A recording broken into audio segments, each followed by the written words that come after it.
নিজের দাম্ভিকতা সরিয়ে হয়তো একটু নিচু হলাম, হয়তো সম্পর্কের একটা নতুন পথ খুলে গেল।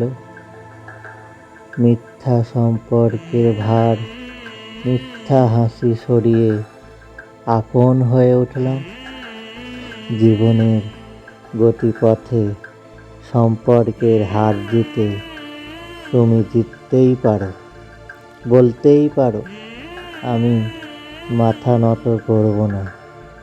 যখন দেখবে তোমার আপনজন আর আপন নেই, শুধুমাত্র সরু সুতোর মাধ্যমে আবদ্ধ, সেটা কি তুমি যেটা বলবে?